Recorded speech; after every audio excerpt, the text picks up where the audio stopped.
Waxing ప్రక్రియ కొరకు సిద్ధపరచుట. నమస్తే, స్వాగతం. ఈ సెషన్‌లో మీరు వ్యాక్సింగ్ ప్రక్రియ కొరకు సిద్ధపరచటం గురించి తెలుసుకుంటారు. వ్యాక్సింగ్ చేసే ముందు క్లయింట్‌ను సిద్ధం చేయడం చాలా అవసరం. ఇది క్లయింట్ మరియు బ్యూటీషియన్ ఇద్దరికీ సురక్షితమైన, సమర్థవంతమైన మరియు సౌకర్యవంతమైన అనుభవాన్ని అందించడంలో సహాయపడుతుంది. లక్ష్యాలు. ఈ సెషన్ యొక్క లక్ష్యాలను చూద్దాం. ఈ సెషన్ ముగిసేసరికి వీటిని మీరు చేయగలరు.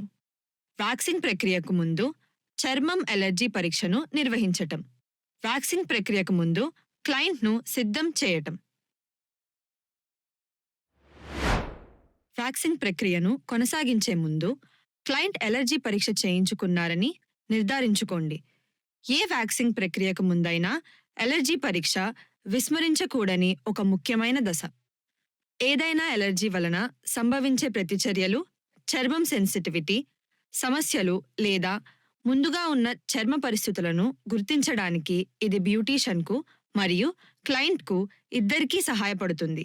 అలాగే క్లయింట్కు సురక్షితమైన మరియు సౌకర్యవంతమైన అనుభవాన్ని అందిస్తుంది.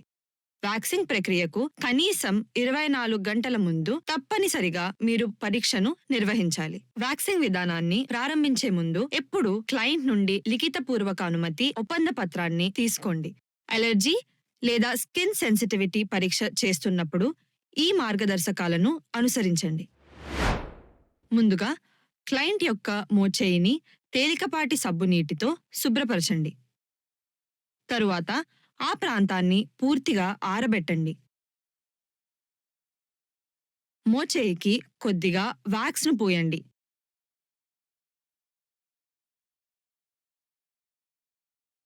హాట్ అండ్ వార్మ్ వ్యాక్స్ కోసం వ్యాక్స్ స్ట్రిప్ను అంటించి మీ అరచేతితో వేగంగా స్ట్రిప్ మీద రుద్ది జుట్టు పెరిగే దిశకు వ్యతిరేకంగా లాగండి. ఆ ప్రాంతంలో చికాకు లేదా ఎర్రబడ్డడం వంటివి ఏవైనా అయ్యాయేమో గమనించండి. అయితే వాటిని క్లయింట్ కార్డులో రికార్డ్ చేయండి. ఊహించని తీవ్రమైన ప్రతిచర్యలు లేకపోతే పూర్తి వ్యాక్సింగ్ ప్రక్రియ కోసం క్లయింట్ని 24 గంటల తర్వాత తిరిగి రమ్మని చెప్పండి. వ్యాక్సింగ్ తర్వాత ఎర్రబడడం అనేది ఒక సాధారణ ఊహించిన ప్రతిచర్య. ఇది కొన్ని గంటలలో పోతుంది. విజయవంతంగా మరియు సౌకర్యవంతంగా వ్యాక్సింగ్ ప్రక్రియను చేయడానికి ముందు మీ క్లయింట్ను సరిగ్గా సిద్ధం చేయడం చాలా ముఖ్యం. మీ క్లయింట్ని సిద్ధం చేస్తున్నప్పుడు అనుసరించాల్సిన దశలు. స్టెప్ 1. క్లయింట్కు సౌకర్యంగా ఉండేలా చేయడం.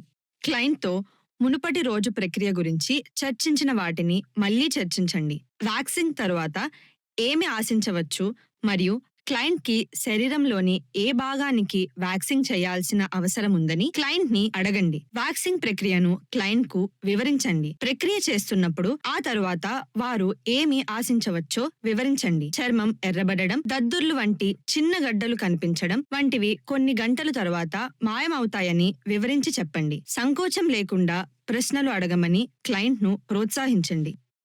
క్లయింట్కు ఏవైనా వైద్యపరమైన పరిస్థితులు ఉన్నాయా లేదా, వ్యాక్సింగ్ ప్రక్రియ సమయంలో క్లయింట్ శరీరానికి ప్రతిచర్యను ప్రభావితం చేసే ఏవైనా మందులు తీసుకుంటున్నారా అని క్లయింట్ని అడగండి. వ్యాక్సింగ్ చేయటంతో తీవ్రమయ్యే ఏవైనా గాయాలు, గీచుకుపోవటం లేదా ఇతర చర్మపు చికాకు కోసం క్లయింట్ చర్మాన్ని తనిఖీ చేయండి. ఈ ప్రక్రియను మరియు దాని యొక్క దుష్ప్రభావాలను క్లయింట్ అర్థం చేసుకున్నారని అంగీకరించే ఒక సమ్మతి పత్రంపై వారి చేత సంతకం చేయించుకోండి. సులభంగా తీసివేయగలిగే సౌకర్యవంతమైన దుస్తులను ధరించమని చెప్పండి. అలాగే వ్యాక్స్ను పెట్టే ప్రాంతంలో చికాకు పెట్టే బిగుతు దుస్తులను ధరించవద్దని క్లయింట్కి చెప్పండి. ప్రక్రియకు ముందు వ్యాక్స్ చేయాల్సిన చర్మం శుభ్రంగా, పొడిగా ఉందని నిర్ధారించుకోండి. స్టెప్ 2. Client draping.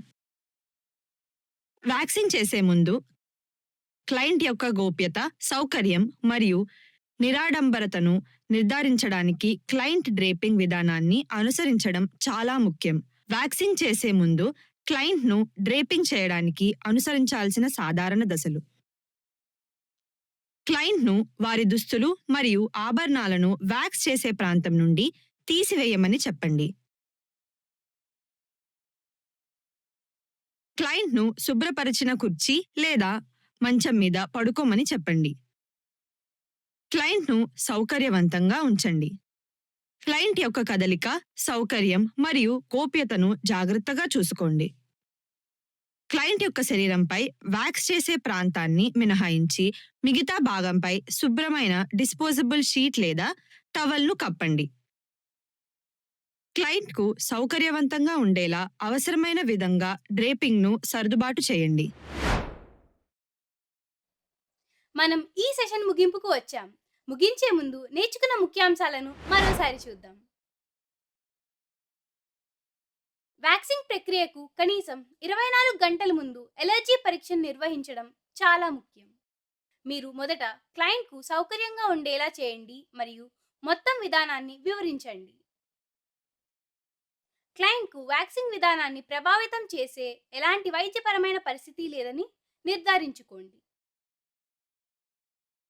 వ్యాక్సింగ్ ప్రక్రియకు ముందు క్లయింట్ను డ్రేపింగ్ చేయడం ఒక ముఖ్యమైన ప్రక్రియ. శుభాకాంక్షలు! ఇక్కడ మీరు వ్యాక్సింగ్ ప్రక్రియకు ముందు క్లయింట్ను ఎలా సిద్ధపరచాలో తెలుసుకున్నారు. చూసినందుకు ధన్యవాదాలు. తర్వాత సెషన్లో మళ్ళీ కలుద్దాం.